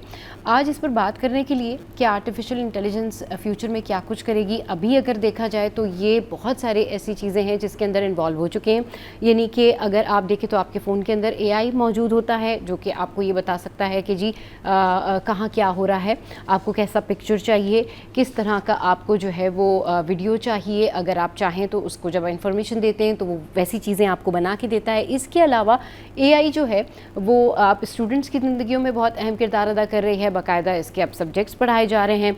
और अब जब हम बात करते हैं ना जदीद टेक्नोलॉजी की, यानी आर्टिफिशियल इंटेलिजेंस की, तो इसके बगैर फ्यूचर में गुजारा बड़ा मुश्किल है। लेकिन ऐसी कौन सी 3 टेक्निक हैं जिनकी वजह से लोग सर्वाइव कर सकते हैं एआई के उस दौर में भी और इस दौर में भी। इस पर बात करने के लिए हमारे साथ जो हैं आईटी एक्सपर्ट मौजूद हैं, एजाज भाई, और न सिर्फ आईटी एक्सपर्ट हैं बल्कि अपनी फील्ड के माहिर भी हैं। 20 ईयर्स हो चुके हैं इनको मीडिया की फील्ड में, ज़बरदस्त काम कर रहे हैं, बेहतरीन काम कर रहे हैं, एनिमेशन के ऊपर भी बहुत ज़बरदस्त ये काम करते हैं। तो हमने सोचा कि आज एजाज भाई को बुलाते और एजाज भाई को बुला के पूछते हैं कि फ्यूचर में क्या कुछ होने वाला है। क्योंकि अभी जो रिसेंट जो कुछ भी हो रहा है वो तो हम देख ही रहे हैं कि लोगों के कितने कंसर्न्स हैं, डीप फेक के हवाले से कंसर्न है। इसके अलावा लोग जो है ये भी बात कर रहे होते हैं कि कहीं हमारी जगह तो नहीं ले लेगी। तो इस हवाले से बात करते वेलकम करते एजाज भाई को। अस्सलाम वालेकुम एजाज भाई, गुड मॉर्निंग, कैसे हैं आप? ठीक है, बहुत शुक्रिया एजाज भाई आप हमारे स्टूडियोज आए। एजाज भाई बताएं फ्यूचर में क्या कुछ होने जा रहा है, अगर आगे 5-6 साल बाद के बारे में हम बात करें, क्योंकि अभी तो जो रिसेंट फीचर्स हैं वो तो सबके सामने है कि वो सारा कुछ जो कुछ भी हो रहा है इन्फॉर्मेशन से रिलेटेड, वीडियोज से related, pictures animation also, but future में क्या कुछ हो सकता है? Thank you very much. हाँ। एक्चुअली एआई तो हम समझें कि सुबह से शाम तक हम एआई ही यूज़ कर रहे हैं। हाँ, हर चीज़ में एआई इन्वॉल्व है। हाँ। यहाँ तक कि फेसबुक हो गया, आपका गूगल मैप हो गया, हाँ, और यूट्यूब रिकमेंडेशंस हो गई। सही, तो हमारी डेली रूटीन में एआई है। हाँ, तो हमें तो उसको सीखने और समझने की ज़रूरत है हाँ। बहुत जल्द, और इससे बहुत सारे फ़ायदे हैं हमें। हाँ, और जैसा कि फ्यूचर की आप बात कर रहे हैं तो एक बात हो रही है एजेंटिक एआई की, हाँ, जो आपका एक एजेंट होगा जो हाँ। आपके लिए सारी चीज़ें करेगा। हाँ। जो अभी आप एआई के साथ मिलके कर रहे हैं, सही। एआई एज असिस्टेंट आपका काम कर रहा है। तो एक आपका एजेंटिक एआई जो एजेंट बन जाएगा, वो आपके लिए ईमेल भी करेगा, आपके लिए पूरी डे प्लानिंग भी करेगा। आपने जो जो टास्क उसको दिए हुए हैं वो सारे वो क्रिएट करके, बल्कि इन फ्यूचर नहीं, अभी स्टार्ट हो गया है ऑलमोस्ट। अगर हाँ। इसकी लर्निंग करते हैं तो ये ऑलरेडी फ्यूचर का हिस्सा ही है, और ये सारी चीज़ें ऑटोमेटेड हो जाएंगी। आपको एक परफेक्ट पार्टनर, एक असिस्टेंट मिल जाएगा जो आपके बिहाफ पे आपकी डेली रूटीन के काम करेगा। डेली रूटीन के काम करें। लोग क्यों खौफज़दा हैं? एक्चुअली लोग जो वो खौफज़दा हैं जो एआई नहीं सीख रहे। अच्छा। जो सीख रहे हैं ना उनका खौफ ख़त्म हो रहा है, सही, और जो सीख लेते हैं तो उसके एडवांटेजेस उसको मिल जाते हैं। आप हाँ। बड़े बड़े टास्क उससे कर सकते हैं। जैसे हाँ। मैं खुद 3D करैक्टर डिज़ाइन करता हूँ, विजुअल आर्ट पे काम करते हैं। तो वही काम पहले हमें मैनुअल स्टोरी बोर्डिंग आर्टिस्ट के साथ बैठ के घंटों दिनों तक हमें एक चीज़ डिज़ाइन करते थे, और हमें रिज़ल्ट देखने के लिए रेंडरिंग करना पड़ती थी, तब हमारे पास आउटपुट आता था। अब हम एआई को एक बेसिक इन्फॉर्मेशन, उसको अपना आइडिया देते हैं और वो हमें रिज़ल्ट दे देता है। हाँ। हम बहुत जल्दी अपने रिज़ल्ट को विजुलाइज कर सकते हैं। इससे हमारा सही। टाइम सेव हो जाता है, हमारी प्रोडक्टिविटी बढ़ जाती है, और एक हम कम वक्त में ज़्यादा काम कर सकते हैं। तो सही। इससे खौफज़दा नहीं होना, इससे सीखना है, इसको एज ए अपॉर्चुनिटी लेना है, सही। और ये वाकई अपॉर्चुनिटी है। अच्छा, तो फिर चलिए ठीक है, आपने कहा जो AI नहीं सीख रहा है, ज़ाहिर है वो खौफज़दा हैं। ऐसी कौन सी 3 फील्ड्स हैं आप समझते हैं कि अगर AI रहे और मज़ीद AI आगे बढ़ जाए हर फील्ड में, ज़ाहिर सी बात है, तो हर फील्ड में AI ना, तो AI के होते हुए भी लोग सर्वाइव कर सकते हैं, वो कौन सी 3 आपको ऐसी फील्ड्स नज़र आती हैं? भाई देखें, AI तो हर फील्ड में हाँ। इंटीग्रेशन कर रहा है, और हाँ। जो लोग उसका बेहतर इस्तेमाल कर रहे हैं उससे फ़ायदा उठा रहे हैं हर फील्ड सही। में। एजुकेशन हो गई, बिजनेसेस हो गए, जैसे स्मॉल और बिग बिजनेसेस होते हैं, उसके अंदर आप अपनी AI ऑटोमेशन और कंटेंट क्रिएशन के ज़रिए अपना बिजनेस इन्हांस कर सकते हैं, बढ़ा हाँ। सकते हैं, सही। कम खर्चे में अपने बिजनेस को एक्सपैंड कर सकते हैं अगर उसमें आप AI को इन्वॉल्व कर रहे हैं। इन्वॉल्व करते हैं। एजुकेशन की अगर हम बात करें तो ये एक आपका पर्सनल ट्यूटर के तौर पे काम करता है। हाँ। इसमें कस्टमाइज लर्निंग कर सकते हैं आप, यस, हाँ, ठीक है, बिल्कुल, हाँ, इसमें विजुलाइज लर्निंग कर सकते हैं कर आप। सकते हैं आप, ठीक। तो ये तो हर फील्ड में है, लेकिन उसका यूज़ आपको आना चाहिए कि इसको एज ए असिस्टेंट लेना है। बेसिकली AI इज़ अ को पायलट, हाँ। ये आपका दुश्मन नहीं है, ये आपका एक असिस्टेंट है। हाँ, अच्छा, ये आप AI आपकी असिस्टेंट है जब तक आपको खुद पता है चीज़ें। जी। अब अगर आप खुद वेल इन्फॉर्म्ड नहीं हैं, आपने खुद कहीं से कुछ नहीं पढ़ा हुआ, तो AI अगर आप यूज़ करते हैं और आप उससे कोई इन्फो मांगते हैं, वो गलत भी हो सकती है। और AI की जो लैंग्वेज है वो टोटल डिफरेंट होती है। मतलब अगर आप कोई चीज़ वहाँ से अगर आप चाहते हैं कि जी कोई राइटअप आप AI से ले लें, तो आप आइडिया ज़रूर ले सकते हैं, लेकिन आप एज इट इज़ वो राइटअप नहीं ले सकते, क्योंकि वो जाहिर सी बात है वो ह्यूमंस के लिए है। जब हम आपस में कहते हैं ना पर्सन टू पर्सन लैंग्वेज, जब हम वो यूज़ कर रहे होते हैं तो वो डिफरेंट हो जाती है। तो इसीलिए सबसे पहले आपका एक्सपर्ट होना बड़ा ज़रूरी है, फिर आप AI यूज़ करें तो वो आपके साथ एक असिस्टेंट की तरह काम करते हैं। वो जो लोग एजाज भाई कहते हैं ना कि जी मुझे हेल्प के लिए 5 लोग चाहिए या 4 लोग चाहिए, तो वो 4 या 5 लोग जो हैं वो AI एजेंट्स बन गए। अब वो लोग क्या करते हैं, वो हायरिंग नहीं करते, वो एजेंट्स हायर कर लेते कि ठीक है, अच्छा मुझे यहाँ से ये कोई कंटेंट चाहिए, मैंने वहाँ से AI असिस्टेंट रख लिया, लेकिन उसके लिए खुद आपका एक्सपर्ट होना बड़ा ज़रूरी है। तो इस हवाले से बताएं कि AI से किस तरह से काम किया जा सकता है, क्या बिजनेस शुरू किया जा सकता है AI के साथ? देखें, बहुत अच्छी आपने बात की कि आपकी अपनी नॉलेज बहुत बेस्ड करती है हाँ। हर चीज़ के ऊपर, सही। चाहे वो आप बिजनेस कर रहे हो, चाहे आप हाँ। मीडिया फील्ड में हो, चाहे किसी भी चीज़ में आप उसको यूज़ करें, हाँ। आपका अपना एक्सपर्ट होना बहुत ज़रूरी है Yes. कि whether you are getting the right information और रॉन्ग, Wrong, कि हाँ। उसको आप मल्टीप्लाई सही कैसे कर सकते हैं, उसमें से मुझे कौन सा पार्ट लेना है जो मेरे काम का है। हाँ। हर चीज़ राइट थोड़ी है AI पे। एग्जैक्टली, हाँ। जैसे हम पहले बच्चों के लिए मोरल स्टोरीज वगैरह पे काम करते हाँ, थे, तो उसके हाँ। लिए हमें काफ़ी मेहनत करनी पड़ती थी, लेकिन सही। हम बेसिक आइडिया हम उससे रॉ आइडिया ले लेते हैं, हाँ। लेकिन उसमें अपनी एक्सपर्ट क्रिएटिविटी इन्हांस करके उसकी सही। लाइटिंग क्वालिटी उसको प्लस माइनस करके अपने हिसाब से उसको बनाते हैं। अपने हिसाब तो वही से आपकी बात कि अपना एक्सपर्ट होना बहुत ज़रूरी है। हाँ। टोटल डिपेंडेंसी जो आपकी है ना AI के ऊपर, वो सही नहीं है। वो सही नहीं है, क्योंकि जब अगर आप उस पर डिपेंड करने लगेंगे ना, तो डेफिनेटली उसको कौन क्रॉस चेक करेगा। मसला सारा ये होता है कि अगर आपको पता है कि ये पेपर वाइट है और आपने AI से इस वाइट पेपर के बारे में कुछ पूछा और वो ग्रे बता रहा है, तो आपको पहले पता होना चाहिए कि इसकी बेस जो है वो वाइट है, और फिर आप उसको मैसेज करके कहते हैं कि जी सॉरी, आपने मुझे गलत इन्फॉर्मेशन दी है, और वो फिर सॉरी भी करता है, वो आपको सॉरी भी करता है कि सॉरी जी, मुझसे ये गलती हो गई। तो जो लोग ये समझते हैं कि AI उनकी नौकरियां जो है वो खा रहा है या AI से फ़र्क पड़ेगा, लेकिन जिस तरह एजाज भाई ने कहा ना, उन लोगों को जो नहीं सीखेंगे, उन लोगों को जिनकी एक्सपर्टीज़ नहीं है, वो उनके लिए AI का यूज़ बिल्कुल वो एक तरह से यूज़लेस है। अब ख़वातीन जो घर में होती हैं, वो इससे पहले भी एजाज भाई आपको याद होगा हमने बात की थी कि वो रेसिपीज़ वहाँ से ले सकती हैं, रेसिपीज़ शेयर कर सकती हैं। अब अगर किसी खातून को पहले से खाना बनाना आता है तो वो वहाँ से आइडिया ले सकती है, एज इट इज़ रेसिपी तो वो अप्लाई नहीं करेंगी ना, क्योंकि वो तो AI है, उसने तो आपको वो चीज़ें बता दी जितना डेटा उसके पास है। Exactly. लेकिन जो ह्यूमन डेटा है, जो सर्वाइवल डेटा होता है, जो जिस चीज़ से टेस्ट आएगा, जिस चीज़ से उसकी फील आएगी, जो एस्थेटिक्स हैं, वो ह्यूमन बींग्स के पास ही हैं, क्योंकि वो अशरफुल मखलूक़ात हैं, वो अशरफुल मखलूक़ात ही रहेंगे, उनका कोई मैच नहीं है। तो AI हमारी हेल्प के लिए हमें ये सीखना बड़ा ज़रूरी है। एजाज भाई, स्टूडेंट्स AI के कौन से ऑप्शंस इस्तेमाल कर सकते हैं जो फ्री हैं, और अभी रिसेंट कौन से ऐसे ऑप्शन हैं जो है वो यूज़ कर सकते हैं और उनको फ़ायदा हो सकता है? देखें, AI जब से आया है बहुत तेज़ी से नए नए फीचर्स और नई नई प्लेटफॉर्म्स आ रहे हैं, हाँ। लेकिन डिपेंड करता है कि आपने किस मकसद के लिए और किस काम के लिए उसको यूज़ करना है। जैसे पढ़ने के लिए, स्टडी के लिए, हाँ, रिसर्च के लिए। रिसर्च के लिए बहुत बेहतरीन है नोटबुक। अच्छा, उस पे आप नोटबुक LM उस पे आप बहुत अच्छा स्पेसिफिकली रिसर्च और कंटेंट और ये सारी चीज़ें कर सकते हैं। सही। चैट GPT है, जेमिनाई है, अच्छा, ठीक है, इस तरह मज़ीद प्लेटफॉर्म है, लेकिन अब वो ये आपकी फ्री है? ये फ्री हैं, फ्री लेकिन वाले ये कुछ बताएं ना जैसे। फ्री पे इनिशियली तो आप कर सकते हैं, लेकिन उसको बहुत डीप इन्फॉर्मेशन आपको प्रोवाइड नहीं करेगा वो, जब अच्छा। तक until unless you हाँ, वो सुपरफिशियल आपको बस इन बेसिक जनरल बेसिक इन्फॉर्मेशन। वो आपको अच्छा, इन्फॉर्मेशन देगा। सही। लेकिन once you get paid and तो आपको डीप एनालिसिस और सारी चीज़ें इन डीप आपको प्रोवाइड करेगा वो। थोड़ा सा सही। फ़र्क तो उन्होंने रखा हुआ है, सही, तो स्टूडेंट्स ये यूज़ कर सकते या हैं। यूज़ कर सकते हैं सही। बिल्कुल। अच्छा, अब अगर वर्किंग वुमेन्स हैं, बिजनेस कर रही हैं, वो क्या कौन से टूल्स यूज़ करें वो इसके? जेमिनाई यूज़ करें, अच्छा, चैट GPT यूज़ करें ठीक। और उसमें अपना क्वेश्चन पुट करें, लेकिन उसके लिए वही बात कि आपको पता होना चाहिए कि आपने आप किस चीज़ के बारे में बात कर रहे हैं, हाँ। और आपकी अपनी नॉलेज कितनी है। हाँ, वहाँ से आप उसको एज अ हेल्पिंग टूल तो यूज़ कर सकते हैं, उस पर डिपेंडेंसी नहीं कर सकते, सही। तो वरना तो फिर बहुत कुछ गलत भी हो सकता है और डिफरेंट भी हो सकता है। डिफरेंट भी हो सकता है, हाँ, सही। जी, exactly। अच्छा एजाज भाई, ये बताइएगा कि अब जिस तरह से हम ये टूल्स के बारे में डिस्कशन कर रहे हैं, डीप फेक वीडियोस, इसका बड़ा जिक्र होता है, इसकी कोई साइन है? कैसे पहचाने कि ये फेक वीडियो है, ये फेक पिक्चर है? कोई इसकी क्या चीज़, इंडिकेशन क्या होते हैं? देखें, इसको सबसे जो टेक्निकल लोग जो इसको यूज़ करते हाँ। हैं, जिनका प्रीवियसली एक्सपीरियंस रहा है और अब वो AI पे शिफ्ट हुए हैं, उनका तो एक आई से पता लगता है, आँखों से ना। अच्छा, आँखों से पता लग जाता है कि ये फेक है या मतलब क्रिएट की हुई है, AI जनरेटेड है या रियलिस्टिक है। अच्छा। अब जो बहुत ही सादा गो लोग हैं वो फ़र्क ही नहीं कर पाते कि असली और नकली है क्या।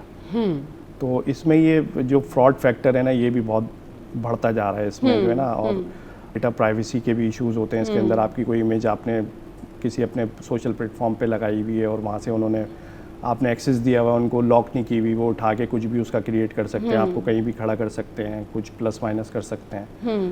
तो ये इसमें मतलब कुछ ये वाले एलिमेंट भी बढ़ गए हैं। तो इसीलिए मैं तो यही कहूँगा कि हर इंसान को अडॉप्ट करना चाहिए, सीखना चाहिए, ताकि हाँ। कम से कम अपनी प्रोटेक्शन तो वो करे, हाँ। अपने आप को तो प्रोटेक्ट करे। अगर वो सीखा हुआ होगा तो उसको पता होगा कि मैंने क्या चीज़ प्राइवेसी मोड पे रखनी है, कुछ पब्लिक मोड पे हाँ, रखनी है चीज़ें अपनी। सही। चलिए जी, इस बारे में बात करते हैं कि कैसे आप अपनी प्राइवेसी जो है वो मेंटेन कर सकते हैं AI यूज़ करते हुए, जदीद टेक्नोलॉजी यूज़ करते हुए। ब्रेक लेते हैं, ब्रेक के बाद फिर वापस आएंगे।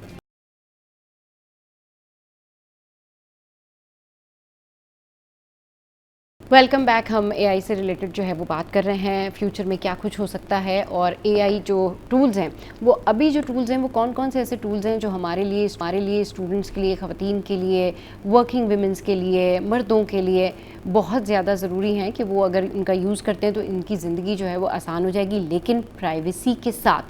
एजाज भाई, जिस तरह से हम प्राइवेसी का अभी आप इससे पहले जिक्र कर रहे थे, तो कैसे मेंटेन की जाए AI यूज़ करते हुए प्राइवेसी? किन चीज़ों का ख्याल रखना चाहिए? अपनी पिक्चर्स नहीं देनी चाहिए, या फिर जो आपके दीगर सोशल ऐप्स हैं उनको लॉक किस तरह से करें? देखें जी, उसमें हर जो सोशल मीडिया प्लेटफॉर्म होते हैं उसमें सारे ऑप्शंस उन्होंने दिए हुए होते हैं, लेकिन लैक ऑफ नॉलेज या लैक ऑफ इंटरेस्ट की वजह से हम उनको रीड नहीं करते, और उनको जब अपना प्लेटफॉर्म उस पर अपना प्रोफाइल बना रहे होते हाँ। हैं तो उसको मद्देनज़र नहीं रखते। सही। उसमें प्राइवेसी पॉलिसीज होती हैं जो आपके सिर्फ सेलेक्टेड फ्रेंड देख सकते हैं, आपके फैमिली मेम्बर आपकी फ़ोटो देख सकते हैं या उसको डाउनलोड कर सकते हैं। अगर आपने वो पब्लिकली एक्सेस दिया हुआ है तो कोई भी उसको डाउनलोड कर सकता है, और कोई आपकी पिक्चर्स हो या आपका कोई इवेंट हो, वीडियोस वगैरह हो, उनको डाउनलोड करके उसको फिर AI के थ्रू जैसे अब कुछ भी उसका बना सकता है, तो फिर आप लोग उसमें कंपैरिजन वो नहीं कर पा सकते, डिफरेंशिएट कि भाई ये वाकई यही है या रियल है या फेक है। तो इस वजह से इसका बहुत ज़रूरी है। किसी भी प्लेटफॉर्म पे, फेसबुक हो और टिकटॉक हो या जो भी सोशल प्लेटफॉर्म है, उसमें अपनी प्राइवेसी को लाजमी रखें। अपने डेटा की प्राइवेसी बहुत मेंटेन रखने की बहुत ज़रूरत है इस टाइम।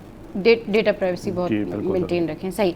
अच्छा, अब कि जिस तरह से पहले काम होता था 2D पे, 3D एनिमेशंस पे काम होता था, आफ्टर AI क्या चेंजेस आए हैं और कितनी बेहतरी आई है?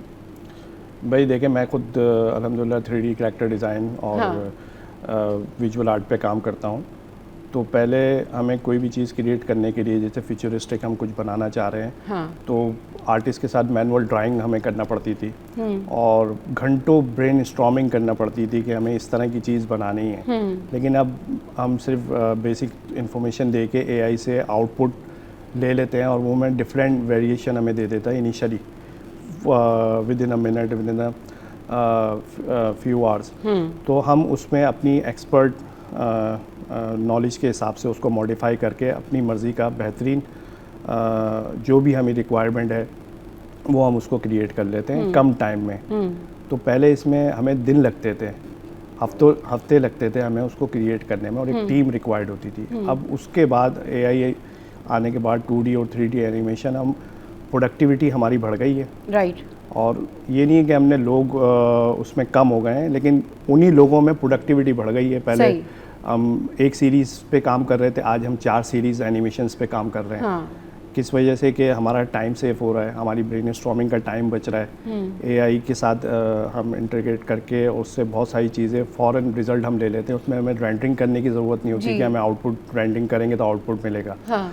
तो एक कम बजट में बहुत अच्छा और बहुत ज़्यादा काम हम इसमें कर सकते हैं। कम बजट में अच्छा और ज़्यादा काम कर सकते हैं। अच्छा, फिर बात हुई है ना कि अगर आप कह रहे हैं कि पहले बहुत ज़्यादा मेहनत लगती थी, लेकिन अब थोड़ा मेहनत कम हो गई इस वजह से कि वो AI की वजह से आपको असिस्टेंस मिल गई है।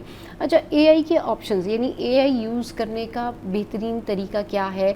क्या किन चीज़ों के लिए आप AI यूज़ कर सकते हैं? स्पेशली मैं उन लोगों के लिए कह रही हूँ जिनका राइटिंग का काम है, पढ़ने लिखने का काम है, स्टूडेंट्स हैं, बैंक्स में होते हैं, या इस तरह का जिनका ऑफिशियल वर्क है, लाइक राइटिंग और रिसर्च और कैलकुलेशन एंड ऑल दैट, वो उनके लिए कौन कौन से टूल्स हैं और वो किस तरह AI यूज़ करें?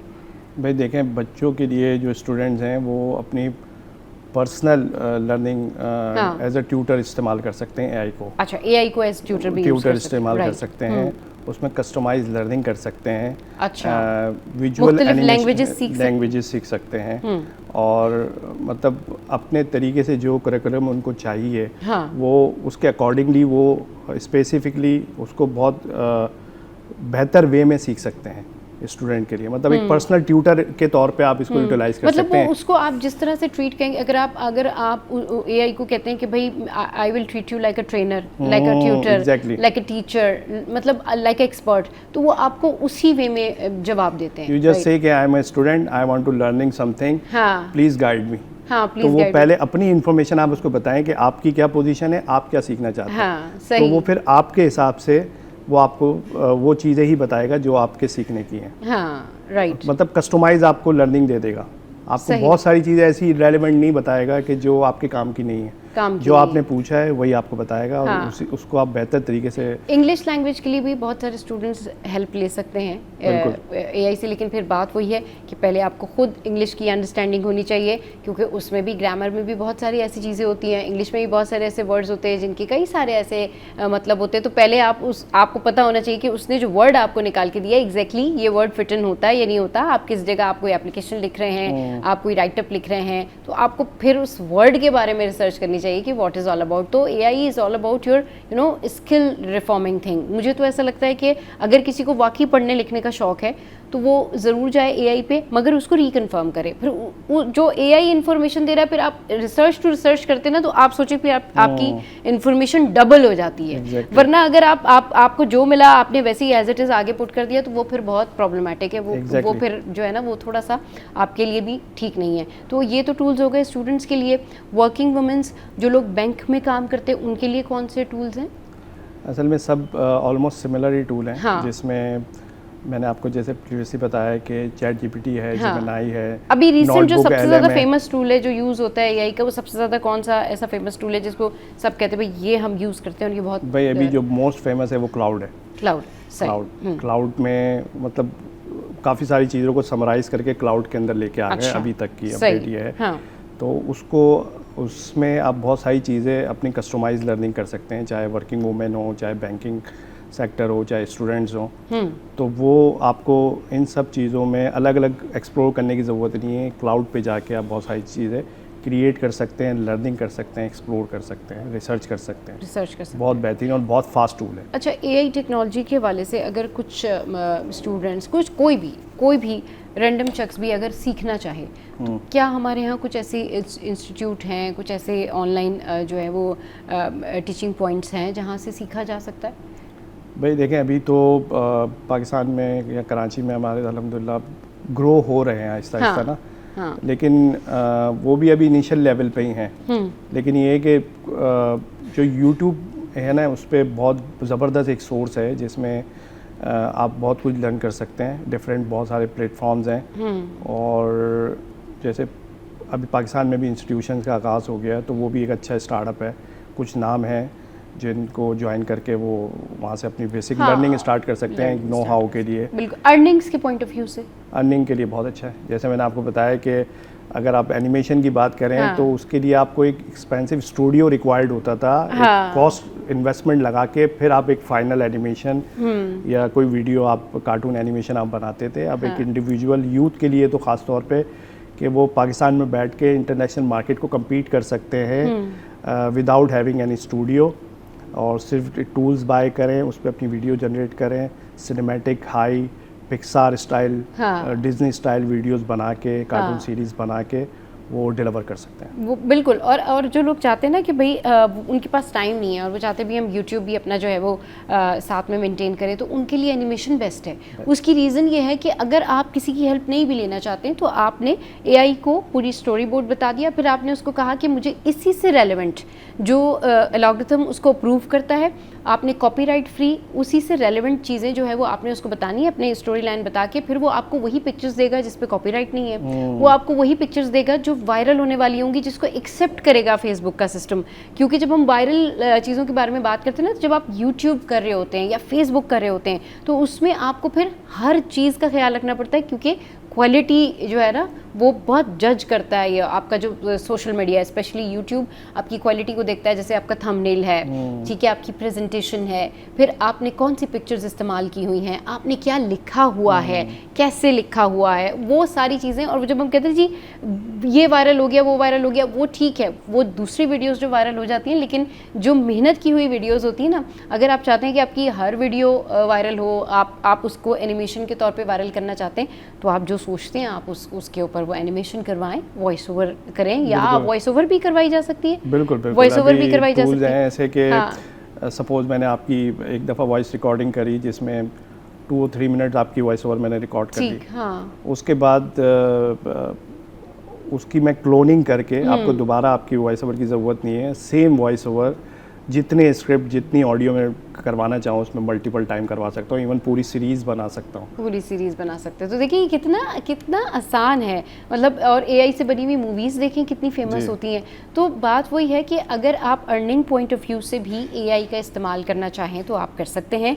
आप एनिमेशन की तरफ जा सकते हैं, आप वॉइस ओवर की तरफ जा सकते हैं, आप पैकेजेस मेकिंग की तरफ जा सकते हैं, और बहुत सारी ऐसी चीज़ें हैं जो कि आप खुद बैठ के, अगर आपके पास कोई नहीं भी है तो आप खुद बैठ के, इनिशियली तो जाहिर सी बात है जब आप स्टार्ट करेंगे तो खुद ही स्टार्ट करते हैं ना, खुद बैठ के ये सारी चीज़ें कर सकते हैं। लेकिन बात वही है, उसके लिए you have to be expert, उसके लिए आपके फिर रिसर्च होनी चाहिए कि what do you want to make, मतलब आप क्या बनाना चाहते हैं। तो अर्निंग पॉइंट ऑफ व्यू से ख़वातीन के लिए भी बेस्ट है, जो कुकिंग पॉइंट ऑफ व्यू से देख रही होती हैं या जो कुकिंग सिखाने के लिए देख रही होती हैं, वो भी यूट्यूब पर बहुत कुछ कर सकती हैं एनिमेशन के थ्रू। आप अपनी सेल्फ प्रिपरेशन पूरी कर सकते हैं उसमें, और अपनी वीडियोस बना के आप डाल सकते हैं, ना कि आप उसको रिकॉर्ड करें या पे जनरेट करके अपनी ही वॉइस ओवर के साथ उसकी क्लोनिंग करके, आपको डबिंग करने की भी ज़रूरत नहीं है। अब जैसे खाना पका रहे हैं या अगर आपको उसके एआई के थ्रू उसकी हेल्प लेनी है और कुछ इंग्रेडिएंट्स दिखाने हैं, तो वो भी ख़वातीन कर सकती हैं। बिल्कुल बिल्कुल कर सकती हैं, क्यों नहीं कर सकती हैं। सारे इंग्रेडिएंट्स और सारी हेल्प उससे ले सकती, क्रिएट कर सकती हैं, इमेज देने के बाद उसकी वीडियो बना सकती हैं।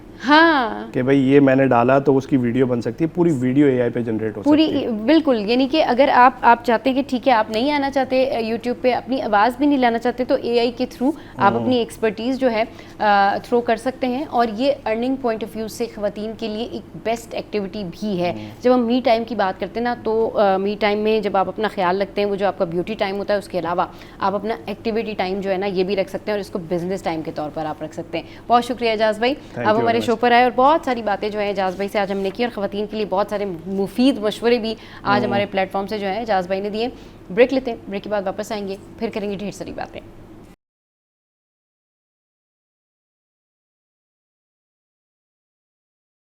Welcome back. अब कुछ बात करते हैं जॉइंट पेन से रिलेटेड। अच्छा, ये ऐसी तकलीफ़ें होती हैं जिनके लिए लोग बहुत परेशान होते हैं, फिजियोथेरेपी भी कराते हैं, डॉक्टर्स के पास भी जाते हैं, लेकिन अगर कोई होम रेमेडी ऐसी हो जिससे वाकई रिलीफ आ जाए तो ये बहुत बड़ी बात होती है। और ऐसे हमारे हर्बलिस्ट हैं जो कि आपको आपकी इन सारी परेशानियों का हल बताते हैं कि आपने कौन से हर्ब्स इस्तेमाल करने हैं, कौन से आपने ऑयल इस्तेमाल करना है, कौन सी आपने डाइट लेनी है। और जो नेचुरल हर्ब्स हैं, ये नेचुरल हर्ब्स की जो रेमेडीज़ होती हैं ये आपके लिए बड़ी यूज़फुल होती हैं। इनका कोई एज सच कोई साइड इफ़ेक्ट नहीं होता। अगर आप कोई दवाएं खा रहे होते हैं तो ये उससे कॉन्ट्राडिक्ट नहीं करती हैं। और आपका जो जॉइंट पेन है ये एक कॉमन कंप्लेन है, मतलब ये अगर 10 लोग हैं तो उसमें से 2 लोगों को ज़रूर ये जॉइंट पेन होगा, या प्रॉबेबली इससे ज़्यादा भी हो सकता है। उसकी रीज़न वही है कि हमारे यहाँ विटामिन डी की कमी है, डाइट प्रॉपर नहीं लेते हैं, प्रॉपर डाइट नहीं खाते हैं, डाइट प्रॉपर प्लान नहीं होता है। फिर इसके अलावा डाइट से हट के भी जो रूटीन है वो ऐसी नहीं है, ज़्यादा सनलाइट में नहीं बैठते, हमें पता ही नहीं है कि कौन सी चीज़ हमारे लिए बेनिफिशियल है, कौन सी चीज़ हमारे लिए बेनिफिशियल नहीं है। जब वी हैव गॉट पेन, जब हमें पेन होता है, कहीं हमें प्रॉब्लम होती है, तो हमें समझ में आता है कि ओहो, हमने तो ये सारी चीज़ें छोड़ दी और ये सारी चीज़ें हमने की नहीं, ये हमें करनी चाहिए थी, हमने ख्याल ही नहीं रखा। तो जॉइंट पेन के रिलीफ के लिए क्या रेमेडीज़ हैं, होम रेमेडीज़ क्या हैं, इस पर बात करने के लिए डॉक्टर सुकैना हमारे साथ इस वक्त मौजूद हैं। उनको वेलकम करते हैं। अस्सलाम वालेकुम डॉक्टर सुकैना, कैसी हैं आप? Good morning. आप कैसे हो? मैं बिल्कुल आप ठीक कैसे ठाक, हैं? मैं बिल्कुल ठीक ठाक, बिल्कुल ठीक ठाक। आप बताइए आज क्या बता रही हैं आप हमारे व्यूवर्स को जॉइंट पेन से रिलीफ के लिए? तो आप जब भी मैं कोई प्रोग्राम देना चाहती हूँ, आप जोड़ों के दर्द या बॉडी पेन्स को और एक्स को आप लेकर आते हो। हाँ। इस वक्त आपने कहा 10 में से 2 पीपल्स नहीं, 10 में से 2 पीपल को दर्द नहीं होता, 8 पीपल को पेन ज्यादा हाँ, होता तो मैंने है। वही तो कहा ना, सबसे बड़ा अप्रॉक्सीमेटली इससे reason- ज़्यादा भी हो सकते हैं। जी नहीं, आप सब ऑपोजिट बोल गई हैं। 2 हाँ। नहीं, 8 को हाँ, दर्द हाँ। दर्द होता है, 2 को शायद नहीं होता हाँ। होगा। जिसमें मैं हूँ कि मुझे दर्द नहीं होता। इसकी सबसे बड़ी रीजन है कि हम पलंग चढ़ के या टीवी देख रहे होते हैं, हाँ। या हम लोग ज्यादातर अपने मोबाइलों पे होते हैं। हाँ। हमने जिम के रास्ते छोड़ दिए, वॉकिंग के रास्ते छोड़ दिए, एक्सरसाइज के रास्ते छोड़ दिए। जब तक एक मशीन चलती है तो उसको रंग नहीं लगता, ठीक है। और इंसान एक मशीन की तरह ही होता है। हाँ। हर बोन्स, हर मसल्स, हर नर्व्स को एक मूवमेंट चाहिए। जब आप एक ही अकरन में होंगे तो वो सब स्टिफ हो जाएगा और उसके अंदर जो है ना आपका पेन शुरू हो जाएगा। तो हर हाल में ब्रिस्टल वॉक करें, थोड़ा तेज चलें, थोड़ा स्लो चलें और सांस चढ़ाएं। जब सांस चढ़ते हैं तो लंग्स एकदम स्ट्रांगली पंप करते हैं और ऑक्सीजन सप्लाई और blood supply all over body और नर्व और कंप्रेशन हमारे सही खत्म हो जाते हैं। तो सबसे बेहतर ये है कि थोड़ा वॉक करें, खाना खाने के बाद फौरन लेटे नहीं, थोड़ा सा घर अगर बाहर नहीं निकल सकते तो घर में भी वॉक कर ले। मैं समझती हूँ कि अगर आप अपनी जिंदगी में एक्सरसाइज और वॉक को रखते तो आपके पास दर्द की गुंजाइश नहीं है। जी। मैं जिम जाती हूँ 3 days in a week must, और आई एम 65 राइट नाउ। अगर मैं जिम नहीं जाती हाँ। तो मेरा बॉडी एकदम अप जाता है और मेरे पेन तब शुरू होते हैं अगर मैं जिम नहीं जाऊं। तो मेरी पहली और आखिरी कोशिश होती है कि मैं अपना नेचुरल वे में अपने आप को यूटिलाइज करूं और मेरे पेन्स, क्योंकि ये एज पेन की है। और आजकल तो 40+ पे भी बहुत दर्द है और छोटे बच्चों को भी अच्छा खासा दर्द है। तो सबसे बेहतरीन तरीका जिम है। सेकंड, मैं एक ऐसा तेल बनाती हूँ, क्योंकि हर प्रोग्राम में मैंने आपको टॉनिक्स बहुत बताए, अभी भी बताऊंगी। हाँ। लेकिन आपके अंदर देखिए एक तेल बनाना है आपने। हाँ। इसमें काफूर डलेगा, मेंथल जो हमारा होता है वो डलेगा। एक बोतल में आप समझे 500 रुपए का काफूर ले लें और 500 का मेंथोल ले लें। Okay. बहुत थोड़ा होता है, इसकी बड़ी वो नहीं होती। जब आप इनको एक कांच की बोतल में डाइल्यूट करेंगे और एयर टाइट कर देंगे तो थोड़ी देर में ये पानी हो जाएगा। दोनों हार्ट शेप पे होता है, लेकिन दोनों का कंपोज मिलाते हैं, उनका बायोकेमिकल जब एक होता है तो ये पानी हो जाता है। और ये इंस्टेंट पेन रिलीवर है, लेकिन बॉडी इसको इतना स्ट्रांगली बर्दाश्त नहीं करती है। अभी हमने इनको एक जगह बंद करके एयर टाइट करके रख दिया, लेकिन एट अ टाइम हमने स्टील की देगची के अंदर हमने लौंग, दालचीनी, अदरक, लहसुन और एलोवेरा उसको ब्लेंड करके डालना है, ठीक है।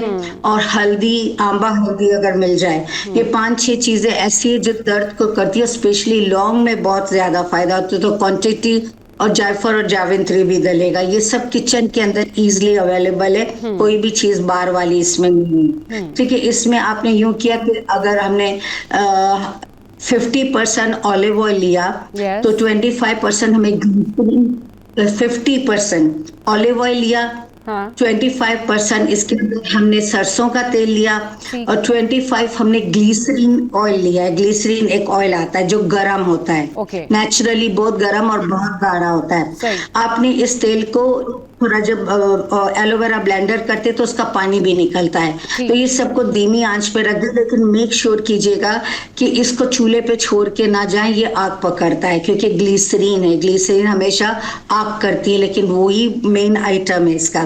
तो चूल्हे पे धीमी आंच पे थोड़ी देर खड़े रह के कर लें, विद इन 20 मिनट्स और 30 मिनट्स ये डाइल्यूट हो जाता है पानी उसका, और आप उसको उतार के ठंडा कर लें। फिर इसके अंदर वो जो काफूर और आपने मेंथल को डाइल्यूट किया था, ये ठंडा होने पर मिक्स करके बॉटलिंग कर ले। आप यकीन करें, अगर आप रोज रात को अपने पाँव को, पंजों को और हाथ की हथेलियों को और कान को, ये कान, ये 3 आइटम बॉडी के ऐसे हैं, फुट, हैंड्स एंड ईयर, और फुट, कान को भी ऐसे ऐसे ना बिल्कुल निचोड़ डालने का, एकदम ऐसे ऐसे निचोड़ डालें और खींचे अच्छे से। तो ये जो है ना, और हाथ का ये मसाज कर ले, ऐसे जैसे भी हम मसाज करते हैं, और पाँव का जो उंगलियों के नीचे, उंगलियों के ऊपर, इन जगहों पे मसाज कर लें। ये जब आपके इन 3 पॉइंट्स पे मसाज होते हैं, और इसके बाद आप एक हल्दी वाला दूध पी लें, यानी 1 ग्लास में दूध गर्म करें, उसमें आधा चम्मच हल्दी डालें और उसको पी लें। आप यकीन करें, एकदम मस्त नींद आएगी, पेन कहाँ चला गया, और ये परमानेंट सॉल्यूशन भी है। अच्छा, एट अ टाइम हम क्या करते हैं कि गूंद कतीरा इतना सा हमने भिगा दिया, एक पानी के ग्लास में, कांच के ग्लास में भिगाइएगा, प्लास्टिक का ग्लास नहीं होना चाहिए। तो जब आप इसको भिगा के और सुबह में उठेंगी तो गूंद कतीरा बिल्कुल डाइल्यूट हो गया होगा, उसको हिला के पी लें, तो हड्डियां, जो काली हड्डियां हैं, वो भी आपकी सफेद, यानी कि कैल्शियम, मिनरल, विटामिन डी से भर जाएगी। सही। अब विटामिन डी जो ज्यादा क्वांटिटी में अगर आपको चाहिए बॉडी में, कि मुझे बहुत सारा विटामिन डी चाहिए, तो आप जब गोलियां खाते तो इतनी छोटी सी गोली होती है, कोई भी विटामिन की खाएं, या छोटा सा कैप्सूल होता है।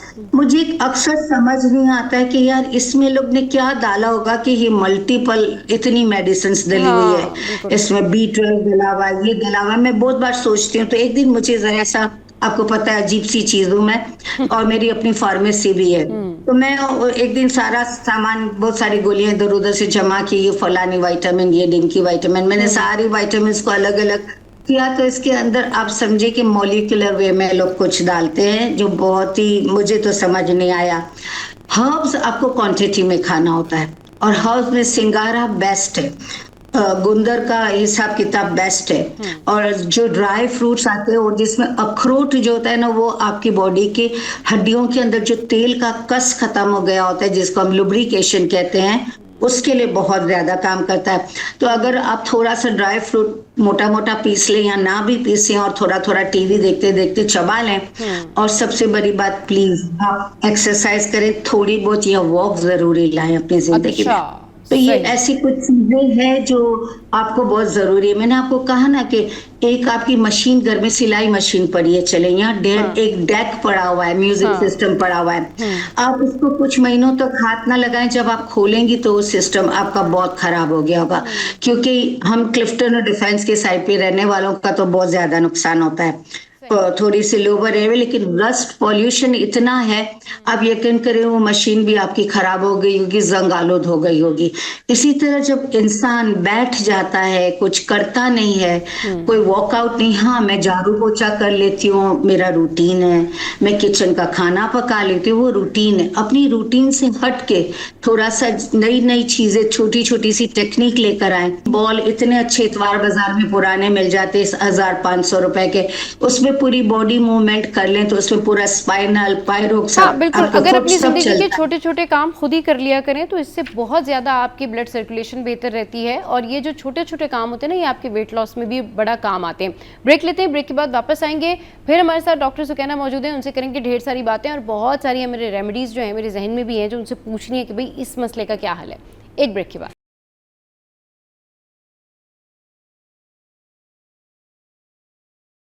हम बात करें होम रेमेडीज़ के हवाले से, जोड़ों का दर्द और जो जितनी भी आपको मसाइल होते हैं, प्रॉब्लम्स होते हैं, उसके ऊपर हम बात कर रहे हैं। डॉक्टर सुकैना हमारे साथ हैं। डॉक्टर सुकैना, जिस तरह से आप कह रही थी कि छोटे छोटे काम अपने खुद करने चाहिए, ब्लड सर्कुलेशन अच्छा रहता है, उस हवाले से बताइए, डिस्कशन कंटिन्यू कीजिए। सबसे जो बेस्ट काम जो है ना, जैसे अगर मेरे को जोड़ों में दर्द है तो हाँ। मुझे एक कमरे का बैठ के, जैसे मासियां पुराने जमाने में 2 टांगों खोल के पोछा लगाती थी ना, मर्द और औरत दोनों के लिए बैठ के पोछा लगाए। और सबसे बड़ा जो दुख है आजकल, तो हमारे जब से वो देसी कमोटों का, बाथरूम का जो कमोटों का सिस्टम खत्म हुआ और अभी हम दूसरे किस्म के कमोट यूज करते हैं, तो हमारे घुटनों को तो एक्सरसाइज मिलती नहीं है। तो दिन में एक दफा अगर एक कमरे का पोछा आप बैठ के लगा लेते हैं तो वो 90% आपके सारे बोन्स को खोल देता है। और सबसे बड़ी बात, हम तो मुसलमान हैं और हमारे लिए गुड न्यूज ये है कि हम 6 वक्त की नमाज पढ़ते हैं। वैसे तो बेसिकली फर्ज तो 5 वक्त की होती है, लेकिन कोई ताज्जुद भी पढ़ता है तो वो 6 वक्त की नमाज होती है। तो जो नमाज में हम प्रॉपरली सजदा देते हैं ना, वो सजदा हमारे पूरा स्पाइनल को खोल देता है, हमारे घुटनों को मुड़ा के उसका एकदम एक किस्म का एक टेंडर हो देता है। फुट हमारा एकदम वो नमाज की पोजीशन में होता है। अच्छा, ये आदमियों के लिए बहुत जबरदस्त है कि उनका फुट पोजीशन हमारी नमाज में एक एक्सरसाइज के हिसाब से बेस्ट होता है। लेकिन अगर हम पूरी नमाज पढ़ लें और उसके बाद हम आदमियों वाली स्टाइल में खाली एक अच्छा सा 1 या 2 सजदा, लॉन्ग सजदा कर लें, तो यकीन करें पूरी बॉडी जरूर अच्छे से खुल जाती। सही। अच्छा, अब जिस तरीके से आप जी बोलिए। जी आप बोले, आप बोले। अच्छा, जिस तरह से जैसे अगर हम नमाज पढ़ने के लिए जाते हैं तो हम मुंह का वजू तो करते हैं, लेकिन नाक का भी वजू करते हैं। जो नाक का वजू होता है ना, वो हम पानी एक लिमिट तक इधर तक चढ़ाते हैं, ठीक है ना। वो जो पानी चढ़ता है ना, तो हमारा ईयर, नोज एंड थ्रोट खुल जाता है। जब हमारी सांस की ओपनिंग अच्छी होती है, ऑटोमेटिकली हमारे लिए ना बॉडी के जो ब्लड सर्कुलेशन अच्छा हो जाता है। बोलना जरूरी था ये। सही। अच्छा, अब मैं कुछ बात करती हूँ कि इस तरह के मेरे पास काफ़ी सारे क्वेश्चंस आते हैं कान के दर्द के हवाले से ना, कि लोगों के कान में बहुत दर्द हो रहा होता है और उनको रीज़न भी नहीं पता होती। वो कहते हैं जी वैक्स है, वो वैक्स भी निकाल देते हैं, उसमें से सफाई भी करा लेते हैं, मगर कान में आवाज़ आना, कान में दर्द होना, इसके हवाले से बताएं क्या होम रेमेडी है और ये होता क्यों है बेसिकली? बेसिकली आपका देखिए, मैंने बहुत सारे लोगों के चश्मे हटाए और खुद के भी मैंने काम डाउन कर दिए, मेरा भी बहुत नंबर बढ़ गया था। In my region, in my therapy, what we do, हम लोग ईयर, नोज एंड थ्रोट खोल देती है। ईयर, नोज एंड थ्रोट यानी ENT खोल दे।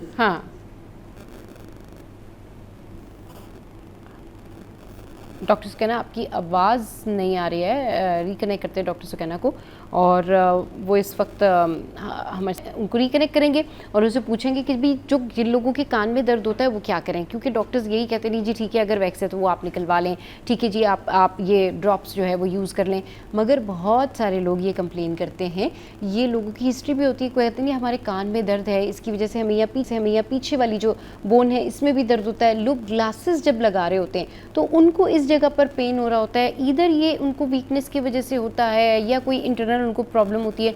डॉक्टर सुकैना ने हमें ज्वाइन किया है। जी डॉक्टर सुकैना, कंटिन्यू कीजिए। कान का जो मेजर दर्द है ना, वो आपकी सबसे पहले तो वैक्स एक्सेस नहीं होना चाहिए, लेकिन थोड़ा वैक्स होना भी चाहिए अंदर, क्योंकि वो सारा डस्ट को अंदर पर्दों तक जाने से रोकता है, लेकिन एकदम खाली नहीं कर देने का। लेटेस्ट टेक्नोलॉजीज बहुत आई है। मैंने आपको कहा था ना, जैसे ही मेरा क्लिनिक अभी हम खोलेंगे तो हम आपको वो चीजें दिखाएंगे कि घर में आप क्या करें। लेकिन इस वक्त मैं आपको एक छोटी सी बात बता देती हूँ कि सबसे बेहतरीन जो कान का जो दर्द है ना, जिसके लिए आपको बनाना है, कान के रीजंस बहुत है। ब्लड प्रेशर होगा तो कान में दर्द होगा, साइनस होगा तो कान में दर्द होगा, जुकाम फ्लू जमा होगा तो कान में दर्द होगा, माइग्रेन होगा तो कान में दर्द होगा, दांत में आपको प्रॉब्लम है तो कान में दर्द होगा, multiple problem, you don't know the reason what the reason is, but आप उसके लिए एक छोटी सी चीज बना सकते हैं कि जैसे आपने थोड़ा सा ऑलिव ऑयल ले लिया, उसके अंदर 10-12 लौंग डाल दिए और 2-4 जवे लहसुन के डाल दिए, धीमी ताप पे पकाया। जब चूल्हा बंद करेंगे तो आप थोड़ा सा, यानी समझे कि अगर आपने 200 ग्राम ऑलिव ऑयल लिया है तो 100 ग्राम आपने ग्लिसरीन ले लिया, तो उसको मिक्स कर दिया। वार्म चूल्हे के ऊपर नहीं हुए, ग्लिसरीन आग लगाता है। जब आप इसको उतार लेंगी और उसके बाद ठंडा करने के बाद यानी छान के उसकी 10-12 बोतलें भर लें, ये सालों तक खराब नहीं होता है। आप उसको, चाहे आपको दर्द है चाहे दर्द नहीं है, हफ्ते में 3 दिन या 2 दिन या 1 दिन जरूरी लगाना है। अगर आपको तकलीफ है तो 3 days इन अ वीक लगाएं।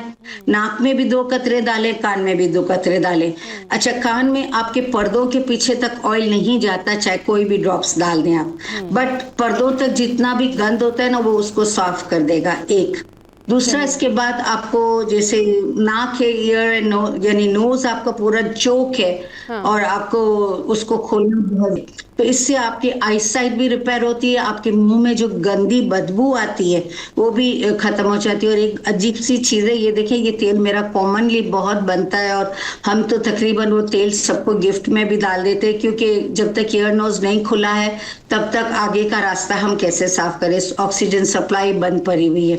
तो वो जो ग्लिसरीन और ये जो ऑलिव ऑयल को जब आपने तेल में पका लिया है, तो वो ऑयल जब आपके नाक में जाता है तो और आपके कान में जाता है, तो ईयर एंड नोज जो आपका खुल जाता है, तो थ्रोट भी आपका खुल जाता है, तो ऑटोमेटिकली आईसाइट को भी रिपेयर करता है। ये भी बता दूं, हम आईसाइट में वो तेल नहीं डालते, लेकिन कान और नाक में डालने से भी आईसाइट आपकी रिपेयर हो जाती है। और आईसाइट के लिए एक बात है कि थोड़ी सी आंखों को आप जरा सा सुकून दें, थोड़ा मोबाइल कम यूज करें, टीवी कम यूज करें, थोड़ी सी तस्वीर में टाइम दें, बुक्स को भी उस वक्त ना उठाएं। और एक आप वो एक पैड भी बना सकते हैं, वो बहुत अच्छा पैड बनता है। जैसे अभी बच्चे स्कूल जाते हैं तो एक वेट मेकअप रिमूव करने के वो जो छोटे छोटे से आते हैं, उसके वो 2 या 3 आप उसमें, मेरे ख्याल से 2 थोड़े पतले होते तो 2 गुलाब के पानी में। अच्छा, जो बाजार में आपको गुलाब का पानी जो मिलता है ना, वो ओरिजिनल नहीं होता।